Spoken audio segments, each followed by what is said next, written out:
Today I'm changing the timing belt on this water pump on a Volkswagen TDI van. This is a diesel TDI. The main reason for this video is because it is a tight belt to fit. I used to get asked to help people put the belt on when they were fitting it in some of the garages I've worked at. And that's really what this video is about, how to fit the belt when it's as tight as it is.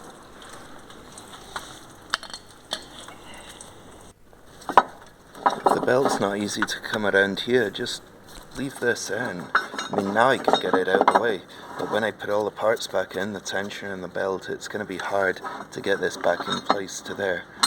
So what I find is, unless you really need to move that, if you can work around it whilst it's loose, then it's easier to just leave it in. It saves time on these.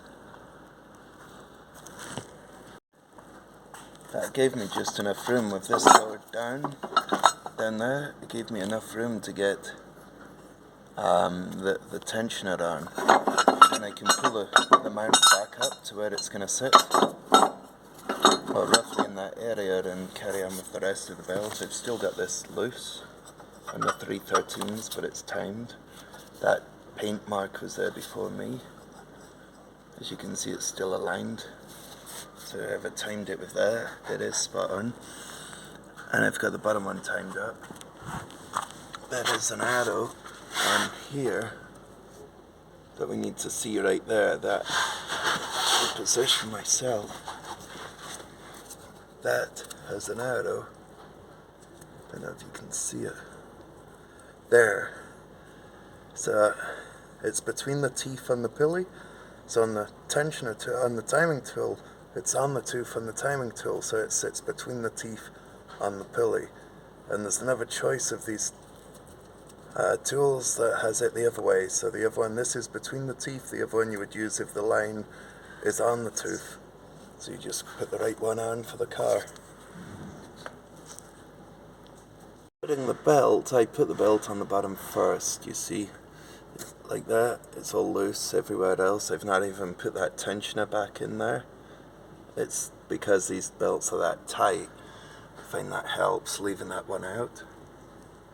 Then I go around the water pump and around this cam last, but what we're going to see is when we pull the tensioner on later on, we're going to rotate this pulley a bit as it takes up the slack on this side of the belt. So because it's going to rotate, I always allow for that and back it off slightly like that. So I don't start it in the middle, I go slightly to the side. So as I put the tensioner on, it's going to rotate that a little bit, take the slack out of this side of the belt, and then this will be roughly in the center of these slots. These bolts are going to be in line. It's still here, still timed up, so we're still good. It's just I did a adjustment first, knowing that it's going to pull it round. I'll show you in a minute. Another thing I find that you can do is, if it's really, really tight on the tensioner, you put this groove there. I'll show you, actually I've put it on, but you can push that round into the hole after you've got this belt on up here and in line. So you can get it on and leave this with even more slack by not having that locating bit in the hole, because it'll sit around here somewhere, and you can use a screwdriver and rotate the pulley around, the tension around, until that can go into the hole. I'll show you on the old one. So that bit, this bit here, locates into a little square hole on the engine, but if you don't put it in the hole and you have it round this way, it gives you even more slack. So if the belt's tight enough, you can fit it, and then with your screwdriver on here, you can rotate this around until it lines up with the square hole that's on the engine, and then push it in. That gives you another bit of slack to help get the belt on. You don't always have to do that, it's just another option. There's that line that I was talking about, that should line up like that. But here's what you can do now, is hold the engine mount and lower the engine and the jack down, and then see, I've still not got this on. this pulley here. Now it goes on just as easy, but trying to do it the other way around. See, that's on. Trying to do it the other way around isn't that easy if you put this on first. So now I can put this nut on here, a new nut that comes with the kit, and then we can tension it on the tensioner. Leave this pin in and leave the top pin in when you tension it. I'll tighten that first.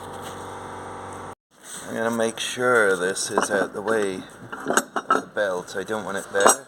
I'm giving it like that and giving it a false tension. So now we can pull this down until that lines up, that pointy bit that's back there lines up with that groove there. So that's my next thing. I'm going to just try and do that, but this has to be out of the way. So that's those two lined up. So at this point, the engine mount's not in the way, giving a false tension. So I'm going to tighten up that nut, but I'm going to need my other hand to tighten the nut up. So now that's tight. It's in line with where it should be. See, it's in line. And these holes, see like the slots, you can see a little bit on both sides now. So that's more, it's moved around like I said it would. It rotates it slightly. Not this part, just this. Separate, because these are loose. The pulley that you can see through the holes is still in the same place because it's been timed up.